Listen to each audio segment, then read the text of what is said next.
Hello दोस्तों, नमस्कार। मैं बन्ने स्वराज बिश्नोई अपने यूट्यूब चैनल दी एप्पल डायलॉग में आपका हार्दिक स्वागत करता हूं। दोस्तों, एक वीडियो वायरल हो रहा है सोशल मीडिया पे। उसमें कुलदीप बिश्नोई अपने बेटे भव्य बिश्नोई के हार पर फूट फूट कर रो रहे हैं और कुछ दिनों से पूरा भावुक, पूरा इमोशनली माहौल बना रखा है सोशल मीडिया पे कि जो कुलदीप बिश्नोई के बेटे भव्य बिश्नोई के साथ हुआ वो गलत हुआ। कुलदीप बिश्नोई पर मैंने पहले कई वीडियो बनाई थी। उसके बाद मेरे पास कई फ़ोन आए, कई कमेंट किए गए और मुझे कहा गया कि आप कुलदीप बिश्नोई को टारगेट करके वीडियो बना रहे हैं। आज मैं फिर कुलदीप बिश्नोई के बारे में वीडियो बना रहा हूं, किंतु मैं जो भी सुन रहे हैं उनसे पहले तो विनम्र प्रार्थना ये करूंगा कि पहले तो ये पूरा वीडियो देखने के बाद अपनी राय बनाएं। और दूसरी बात ये कि फालतू के कमेंट कर रहे हैं और जो फालतू शोरगुल कर रहे हैं वही कुलदीप बिश्नोई को का उन्होंने बट्ठा गोल किया है। चोर मचाए शोर, जो आज सोशल मीडिया पर और दूसरे जगहों पर कुलदीप बिश्नोई के समर्थन में पोस्टें कर रहे हैं, एक्चुअल में वो दिखा रहे हैं कि हम आपके सपोर्टर हैं। जबकि मैंने पहले वीडियो बनाए थे, उस टाइम कईयों ने कमेंट किए, तब भी मैंने ये बात कही थी कि आपको मेरे यहाँ यूट्यूब वीडियो पे कमेंट करने की बजाय कुलदीप बिश्नोई के लिए प्रचार प्रसार करना चाहिए, उनके लिए जन समर्थन तैयार करना चाहिए। किंतु लोग कहते हैं कुछ है, करते कुछ है, वो उनका अपना व्यक्तिगत मामला है। किंतु एक दोस्तों, आज मैं सार्वभौमिक सत्य की बात कर रहा हूँ, एक यूनिवर्सल ट्रुथ की बात कर रहा हूँ। उस यूनिवर्सल ट्रुथ से कोई नहीं बच पाया। इस दुनिया में जो भी जीव है, जो भी प्राणी है, वो उस सत्य से बाहर नहीं होते। यहाँ तक कि भगवान श्री कृष्ण भी उस सत्य से बाहर नहीं हो पाए। वो सत्य, वो सनातन सत्य, जो वो यूनिवर्सल ट्रुथ भगवान श्री कृष्ण पर भी लागू हुआ। वो है कर्मा इज बैक। इंग्लिश में कहा जाता है कर्मा इज बैक, और हमारे यहाँ कहा जाता है कि जो करेगा सो भरेगा। जो दूसरों के लिए खड्डा खोदते हैं वो खुद खड्डे में गिर जाते हैं। कर भला हो भला, ऐसा कई तरह से इस सत्य को लोग अपने अपने हिसाब से व्यक्त करते हैं। किंतु आज कुलदीप बिश्नोई अपने बेटे भव्य के हार से दुखी है। किंतु वो भूल गए 4 महीने पहले उन्होंने चौधरी रणजीत सिंह के साथ क्या किया था। चौधरी रणजीत सिंह की हार के पीछे बहुत बड़ा कारण कुलदीप बिश्नोई और बिश्नोई बेल्ट थी। यदि उस टाइम कुलदीप बिश्नोई सच्चे मन से, लगन से चौधरी रणजीत सिंह की समर्थन करते, उसका सपोर्ट करते, तो आज ये हालात नहीं देखने पड़ते। उसका कारण ये था कि कुलदीप बिश्नोई के जो बाहुल गांव है, जहां बिश्नोइयों की बड़ी संख्या में आबादी है, उन्होंने खुद ये बात लोकसभा चुनाव में कही थी कि कुलदीप बिश्नोई ने हमसे किसी तरह का वोट करने के लिए आग्रह नहीं किया, एक फॉर्मेलिटी पूरी की, एक औपचारिकता पूरी की। इससे 2 नुकसान हुए। सबसे पहला तो बीजेपी को हुआ, उसको लोकसभा में हार का मुंह देखना पड़ा, और अब विधानसभा में कुलदीप बिश्नोई से ज़्यादा दुखी, सबसे कुलदीप बिश्नोई और भव्य बिश्नोई से भी ज़्यादा कोई दुखी है तो वो बीजेपी है। क्योंकि बीजेपी को डबल नुकसान हुआ, लोकसभा में भी नुकसान हुआ और अब विधानसभा में भी हुआ। किंतु कुलदीप बिश्नोई में वो राजनीतिक मैच्योरिटी दिखाई नहीं दे रही जो होनी चाहिए एक नेता में। सबसे तो पहले उनको अपना वोट बैंक है वो लगातार उनका खिसकता जा रहा है। मैंने पहले भी अपने वीडियो में बात की थी कि जो कोर वोट है वो बिश्नोइयों का, वो भजनलाल की वजह से, इनका अपना कोई कोर वोट नहीं है और वो लगातार उनसे दूर होता जा रहा है। युवा वर्ग है वो कुलदीप बिश्नोई से या भव्य बिश्नोई से उस तरह से अटैचमेंट नहीं है, उस तरह से उसका लगाव नहीं है जिस तरह से होना चाहिए। और सबसे बड़ी दिक्कत ये है कि कुलदीप बिश्नोई को पता नहीं क्यों उनके बॉडी लैंग्वेज, उनके हाव भाव से ऐसा लगता है कि वो एक तरह से पब्लिक फोबिक है। एक तरह से उनको पब्लिक में जाने से डर लगता है, जनता के बीच जाने से डर लगता है। गांव देहात में लोग कहते हैं कि वो तो दिल्ली में रहते हैं, मिलने जुलने नहीं आते। लोगों के पास अपनी भावना व्यक्त करने के ये शब्द है, किंतु कोई नहीं चाहता कि हमारे यहाँ मोकाण हो या कोई इस तरह की दिक्कत हो कि कुलदीप बिश्नोई आए। लोग अक्सर कह देते हैं कि कुलदीप बिश्नोई तो मोकाण में नहीं आते, यानी शोक व्यक्त करने नहीं आते किसी परिजन के देहांत पे। तो कोई नहीं चाहता कि उनके घर में कोई देहांत हो, कोई मृत्यु हो। ये तो सिर्फ एक अपनी भावना व्यक्त करने का तरीका है। सीधा स्पष्ट अर्थ ये है कि कुलदीप बिश्नोई से लोगों का उस तरह लगाव नहीं है, बिश्नोई समाज का जिस तरह से होना चाहिए। मीडिया में जिस तरह से कांग्रेस ने अपनी हवा बनाई, इस तरह कुलदीप बिश्नोई अपने बलबूते पर मीडिया में प्रचार प्रसार करें, बलबूते पर हवा बना रहे हैं, वो एक अलग बात है। किंतु सच तो ये है कि कुलदीप बिश्नोई का खुद का कोर वोट उनसे दूर होता जा रहा है। और कुलदीप बिश्नोई में उतनी राजनीतिक मेच्योरिटी भी नहीं है कि वो अपने समाज के साथ दूसरे समाज को भी साध लें। यदि रणजीत सिंह का वो अच्छे से समर्थन करते तो उतने वोट तो भव्य बिश्नोई की जिस तरह हार हुई है, उतने कम मार्जिन से हार हुई है, उतने वोट तो रणजीत सिंह खुद दिलवा देते, अपने कोर वोट थे उनके। कुलदीप बिश्नोई यदि लोकसभा में उनके लिए अच्छा प्रचार प्रसार करते तो रणजीत सिंह भी अब उनके प्रचार प्रसार के लिए यहाँ आते और जो थोड़ी कमी थी वो वहाँ पूरी हो जाती। कुलदीप बिश्नोई ने कोई नया वर्ग तैयार नहीं किया, नए वर्ग को अपने पक्ष में लाने के लिए, अपने फेवर में लाने में नाकाम रहे और जो परंपरागत वोट बैंक था वो लगातार खिसकता जा रहा है। इसको लगातार कुलदीप बिश्नोई अनदेखी कर रहे हैं। और कुलदीप बिश्नोई को जितना बीजेपी ने दिया, मैंने पहले भी अपने वीडियो में कहा था कि कुलदीप बिश्नोई जिंदगी में भी उतना बीजेपी को नहीं दे पाएंगे। आपको याद होगा 2014 में जब बीजेपी की लहर थी, मोदी की लहर थी, तो 2 सीटें सिरसा और हिसार की लोकसभा सीट थी, वो 2 उनको सीट दी गई थी। उस टाइम कुलदीप बिश्नोई के साथ बीजेपी का गठबंधन था, तो उस टाइम वो दोनों सीटें हार गए थे, लोकसभा की दोनों सीटें हार गए थे। उसके बाद विधानसभा के इलेक्शन हुए तो बीजेपी ने कह दिया कि आप दोनों सीट हार गए, इसलिए हम नए तरह के फार्मूले पे बात करेंगे। और कुलदीप बिश्नोई उस टाइम अकड़ गए, वो उस बात नए फार्मूले पर सहमत नहीं हुए। उन्होंने विधानसभा के लिए 45 सीटें और सीएम पद मांगा था। बीजेपी ने कहा सीएम पद तो ठीक है किंतु 45 सीटें नहीं देंगे। इससे हुआ क्या कि कुलदीप बिश्नोई फिर बगावत पर उतर आए। लगातार अपने बगावती तेवर की वजह से वो खुद को और समाज को हाशिए पर धकेल दिया। आज जनता पे आरोप लगाना बहुत आसान है, किंतु जिस जनता ने 56 साल से कुलदीप बिश्नोई का समर्थन कर रही है और एक हार पे कुलदीप बिश्नोई ने सारा गुस्सा जनता पे डाल दिया।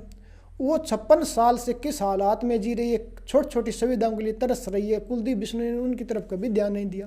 सिर्फ अपनी राजनीतिक रोटियां सेकने के लिए, सिर्फ अपने राजनीतिक अवसर को साधने के लिए कभी इधर कभी उधर जाते रहे और आज वो जनता पे आरोप लगा रहे। सारा का सारा दोष है तो वो खुद कुलदीप बिश्नोई का है। ईमानदारी से नैतिकता तो यही होगी कि वो खुद स्वयं व्यक्तिगत जिम्मेवारी लें हार की और हार स्वीकार करें, जनता की बजाय, जनता पे अपना गुस्सा निकालने के बजाय। इससे 2 नुकसान, और यही कुलदीप बिश्नोई की राजनीतिक मेच्योरिटी, पॉलिटिकल मेच्योरिटी, राजनीतिक परिपक्वता की तरफ इशारा करता है कि वो कितने परिपक्व हैं। एक नेता में जो मेच्योरिटी होनी चाहिए वो कुलदीप बिश्नोई पर नज़र नहीं आ रही। सबसे पहले तो आपको ये देखना चाहिए कि कुलदीप बिश्नोई को जनता पे ये आरोप नहीं लगाना चाहिए कि उन्होंने हरवाया, बल्कि कुलदीप बिश्नोई को कहना चाहिए कि सबसे ज़्यादा मैं दुखी हूँ कि 56 साल से आप साथ दे रही हैं और मैं आपके लिए कुछ नहीं कर पाया। तो जनता का एक अलग ही माहौल होता। दूसरी बात, कुलदीप बिश्नोई लगातार पब्लिक से दूर होते रहे। उनको एक छोटा सा एग्जांपल देता हूँ, देखिए कि उनको कैंसर हुआ था, गले का कैंसर, वो अमेरिका में इलाज करा के वापस आ गए। एक अच्छा नेता होता तो वो पब्लिक के बीच जाता और एक अपनी बीमारी की सहानुभूति लेके जाता कि मैं बीमार था, आपसे मिलने नहीं आया, अब मैं ठीक हो गया हूँ, आपको अपने परिवार के बीच में मिलने आया हूँ। और अपने पास 1-2 ऑन्कोलॉजिस्ट रखते, कैंसर रोग के जो एक्सपर्ट होते हैं, डॉक्टर होते हैं, उनको रखते और प्रचार प्रसार करते कि किस तरह मैं जिस बीमारी से जूझा हूँ आप लोग उस बीमारी से न जूझ पाएँ। समय रहते आप अपना चेकअप करवाइए और कैंसर के क्या क्या कारण है और किस किस स्टेज में क्या क्या होता है उसका पहले से हम किस तरह बचाव कर सकते हैं, इस तरह की अवेयरनेस यदि गांव-गांव में जाके वो करते तो आज ये हार का मुंह नहीं देखना पड़ता। वो पब्लिक से हमेशा बचते आए। उस टाइम सबसे अच्छा मौका था, जिस तरह देवीलाल ने न्याय यात्रा निकाली भजनलाल के खिलाफ कि भजनलाल ने मेरे विधायक तोड़े, मुझे धोखा दिया, तो उसके बाद देवीलाल का देखिए किस तरह पूरे हरियाणा में दबदबा हो गया, एक अलग ही वोट बैंक तैयार हो गया। इस तरह का वोट बैंक कुलदीप बिश्नोई उस टाइम कैंसर से जूझ रहे थे और उसने बाद में कैंसर पर जीत हासिल की, तो उस टाइम वो उस तरह का वोट बैंक तैयार कर लेते। दूसरी बात, अब हार की उन्होंने व्यक्तिगत जिम्मेवारी लेनी चाहिए थी कि आपने जो दिया और जो इतने सालों तक दिया उसके लिए मैं आभारी हूँ, हार जीत होती रहती है और मैं आगे आपकी सेवा करता रहूँगा। बल्कि उन्होंने जनता पर उड़ेल दिया सारा का सारा हार। दूसरी बात, वो अपने समाज से बाहर नहीं निकल पा रहे हैं। लगातार आप किस तरह देखिए कि बिश्नोई समाज है वो लगभग 1% से कम था, अब नई जनगणना होगी तो लगभग 1.5% या 2% के आसपास उसकी आबादी हो जाएगी। तो आप देखिए किस तरह 1-2% की आबादी पे वो बड़े बड़े सपने देख रहे हैं। उनको लगातार अपना जो प्रचार प्रसार, अपनी जो पेठ है वो दूसरे समुदाय में भी बनानी चाहिए थी, उस तरह वो बनाने में नाकाम रहे। और अपने सिवा उन्होंने किसी और नेता को पैदा ही नहीं होने दिया, किसी अच्छे युवा नेता को पैदा ही नहीं होने दिया, अपने बेटे और अपने सिवा किसी को आगे नहीं बढ़ने दिया। वो दूसरे समाज के अच्छे लोगों को अपने साथ लेते, उनको साथ में लेके घूमते, प्रचार प्रसार करते, तो इसकी एक अलग ही इमेज बनती। किंतु मैं सिर्फ ये कहना चाह रहा हूँ कि बाकी उसका बैकग्राउंड तो छोड़िए, सिर्फ इसी लोकसभा और विधानसभा को देख लीजिए। यदि कुलदीप बिश्नोई रणजीत सिंह के साथ वो न करते, रणजीत सिंह ने सरेआम आरोप लगाया है कि कुलदीप बिश्नोई ने उस तरह सहायता नहीं की, भीतरघात किया। उन्होंने अमित शाह को चिट्ठी भी लिखी, व्यक्तिगत मुलाकात भी की और उसको शिकायत भी की। बीजेपी हाईकमान को भी पता है कि कुलदीप बिश्नोई कितने ज़्यादा महत्वाकांक्षी है और इनका वोट बैंक कितना है, और उस वोट बैंक के आधार पर वो भी करें। और मैं इस पे एक अलग से वीडियो बनाऊंगा किस तरह उन्होंने आरएसएस की अनदेखी की और उसका खामियाजा उन्होंने भुगता। तो मैं जो पहले कह रहा था कि जो करेगा सो भरेगा, राजनीति अपनी जगह है, किंतु किसी का भी उस तरह से नुकसान करना, सरेआम खुलकर नुकसान करना अच्छा नहीं होता। वो लौट के आता है, कर्मा इज बैक, कर्मा लौट के आया। जो रणजीत के साथ कुलदीप बिश्नोई ने किया वो आज खुद भुगत रहे हैं। मैंने कहा था भगवान श्री कृष्ण भी इस सार्वभौमिक सत्य से नहीं बच पाए। उसका कारण ये है कि गंधारी थी कौरवों की माँ, उन्होंने श्री कृष्ण पर आरोप लगाया था कि श्री कृष्ण ने उनका सारा खानदान नष्ट कर दिया। और उसके बाद जब युद्ध के बाद श्री कृष्ण गंधारी से मिलने जाते हैं तो वो उनको श्राप देती है कि जिस तरह तूने मेरा सारा का सारा वंश, सारा का सारा खानदान ख़त्म कर दिया, इस तरह तुम्हारा भी सारा वंश, सारा खानदान ख़त्म हो जाए। और श्री कृष्ण उसको स्वीकार करते हैं, वो विरोध नहीं करते। सत्य ये है कि श्री कृष्ण को भी पता था कि उन्होंने उनका सारा खानदान वंश खत्म करने में श्री कृष्ण का हाथ है, इसलिए उन्होंने सहज स्वीकार किया। कुलदीप बिश्नोई को भी स्वीकार करना चाहिए था कि मैंने एक तरह से जाट समुदाय से बगावत की। जाट समुदाय को साधने का सबसे अच्छा मौका था चौधरी रणजीत सिंह को साथ ले लेना, उनकी सहायता करना। इससे अच्छा ये होता कि एक हाईकमान के पास अलग से मैसेज जाता कि कुलदीप बिश्नोई अपने और दूसरे समुदाय में भी अपनी पेठ बढ़ा रहे हैं, दूसरे नेताओं का सम्मान कर रहे हैं। और अब हाईकमान है, अमित शाह है, उनसे कुछ भी छुपा हुआ नहीं है। वो सब अच्छी तरह बारीकी से देख रहे हैं कि किस तरह कुलदीप बिश्नोई ने लोकसभा में भी बीजेपी को नुकसान पहुंचाया और अब विधानसभा में नुकसान पहुंचाया। मीडिया प्लेटफॉर्म पर सरेआम सारी बातें कहने के लिए नहीं होती, किंतु कुलदीप बिश्नोई का भविष्य अच्छा नहीं है। इसका कारण ये है कि उनकी कांग्रेसी सोच, मैंने पहले भी उस पर वीडियो बनाए थे, अब भी मैं कह रहा हूँ कि वो अपनी कांग्रेसी अपनी जो खानदानी सोच है, कांग्रेसी सोच, उसको नहीं छोड़ पा रहे। और ये छोड़ना कोई बहुत बड़ी बात नहीं है। मैंने हेमंत बिश्व शर्मा असम के जो सीएम है उसका एग्जाम्पल दिया था, किस तरह वो कांग्रेस में आए और बीजेपी में इस तरह रस बस गए कि किसी को पता ही नहीं चल रहा कि वो कभी कांग्रेसी थे। कुलदीप बिश्नोई में वो काबिलियत, वो योग्यता नहीं है। और कुलदीप बिश्नोई पता नहीं किस गुमान में, किस भ्रम में जी रहे हैं, वो खुद जाने, उनके पॉलिटिकल एडवाइजर वो जाने। किंतु कुलदीप बिश्नोई का राजनीतिक भविष्य अच्छा नहीं है। मैंने ये पहले मैं कहना चाहता था और एक तरह से कहा भी था, उस पर कमेंट भी आए थे। अब भी मैं कह रहा हूँ 2 इलेक्शन के बाद कि कुलदीप बिश्नोई का भविष्य अच्छा नहीं है, क्योंकि कुलदीप बिश्नोई बीजेपी में उस तरह से घुल मिल नहीं पा रहे हैं जिस तरह से होना चाहिए। वो बीजेपी की सोच को, आरएसएस की सोच को एडॉप्ट नहीं कर पा रहे हैं। और मैंने पहले भी 3 वीडियो बनाए थे कुलदीप बिश्नोई पर लोकसभा चुनाव के बाद, उसी में यही बात मैंने रिपीट की थी और आज फिर कह रहा हूँ कि कुलदीप बिश्नोई की हार का जो सही आंकलन कर रहे हैं, जो निष्पक्ष आंकलन कर रहे हैं, उनका मानना ये है कि कुलदीप बिश्नोई एक अलग ही दुनिया में जी रहे हैं, एक अलग ही दुनिया में जी रहे हैं और वो उस परंपरागत सोच से भी बाहर नहीं आ पा रहे हैं।